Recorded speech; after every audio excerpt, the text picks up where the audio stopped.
Hai guys, History Lovers. Menirjo akan kembali melanjutkan sejarah GBKP untuk episode yang ketiga dengan judul Mengapa Harus Bulu Hawar yang menjadi desa Injil pertama bagi orang Karo. Bulu Hawar adalah salah satu desa di Kecamatan Sibolangit, Kabupaten Deli Serdang, Provinsi Sumatera Utara. Desa ini tergolong terpencil dan tertinggal karena susahnya alat transportasi umum, jalan yang kurang terawat, dan jaraknya yang jauh ke jalan lintas utama Medan Brastagi.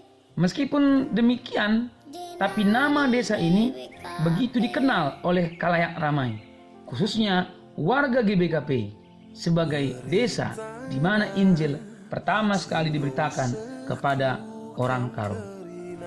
Yang menjadi pertanyaannya adalah, kenapa desa terpencil seperti ini yang dipilih oleh penginjil NZG? Mengapa harus Bulu Hawar? P. Sinuraya menuliskan bahwa sebelum menetapkan desa Bulu Hawar sebagai pos penginjilan pertama kepada orang Karo, H.C. Kroeit dan Nicholas Pontoh telah terlebih dahulu melakukan 3 kali peninjauan ke beberapa desa di sepanjang kaki Bukit Barisan dengan rute sebagai berikut. Setelah melakukan peninjauan, barulah ditetapkan desa Bulu Hawar sebagai pos PI pertama dengan alasan posisi desa ini yang sangat strategis yang berada pada jalur lalu lintas dari dan ke dataran tinggi Karo. Ditambah lagi, desa ini merupakan tempat persinggahan para pedagang Karo pada waktu itu yang dikenal dengan Perlanjasira atau pemikul garam. Pertanyaannya adalah, yang pertama, apakah hanya Bulu Hawar desa yang paling strategis pada masa tersebut? Yang kedua, apakah pemilihan desa ini tidak ada hubungannya dengan kepentingan politik pihak kolonial Belanda? Dan yang ketiga, apakah tidak ada peranan atau andil masyarakat setempat desa ini? Untuk menjawab pertanyaan ini, ada beberapa asumsi. Yang pertama, meskipun tidak dapat dipungkiri kestrategisan desa ini, namun ada beberapa pendapat yang mengatakan bahwa desa Bukung, desa Cingkem, dan desa Perendenganan tidak kalah strategis dengan Bulu Hawar pada waktu itu. Berarti bukan hanya desa Bulu Hawar yang strategis pada waktu itu. Yang kedua, diyakini selalu saja ada kepentingan pihak kolonial dengan misi penginjilan ini.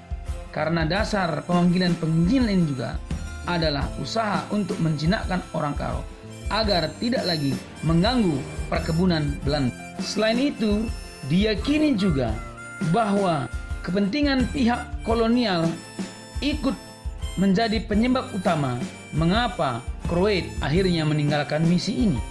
Kroeit meninggalkan misinya karena mendapatkan tekanan dari pihak kolonial yang hendak mencampurkan kepentingannya dalam misi penginjilan Kroeit. Dengan demikian, diyakini bahwa sebelum Kroeit melakukan peninjauan pun, nama Bulu Hawar telah direkomendasikan kepadanya. Yang ketiga, hal ini juga diyakini berhubungan langsung dengan masyarakat setempat Bulu Hawar. Bagaimana tidak, orang Karo telah membenci orang Belanda semenjak mereka mengambil tanah mereka dan menanamnya dengan tembakau. Apalagi mereka juga sudah terlibat perang. Oleh karena itu, diyakini memang telah ada jalan atau perantara ke desa ini yang dapat menjamin keberadaan Kroeit. Jalan ini diyakini adalah orang yang berpengaruh di desa Bulu Hawar. Ditambah lagi, dia mendapatkan keuntungan finansial dengan kedatangan Kroeit di Bulu Hawar. Hal ini dibuktikan dari catatan yang diberikan oleh Nicholas Pontoh yang menyatakan bahwa mereka menyewa sebuah rumah tua $10 per bulan, padahal biasanya hanya $1 per tahun untuk menyewa sebuah rumah di Buluhawar.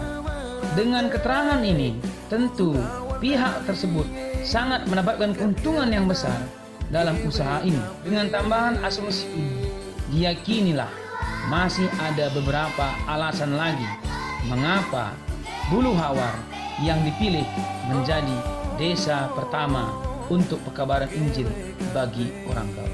Silahkan tuliskan komentar. Dan semoga video ini bermanfaat buat kita semua.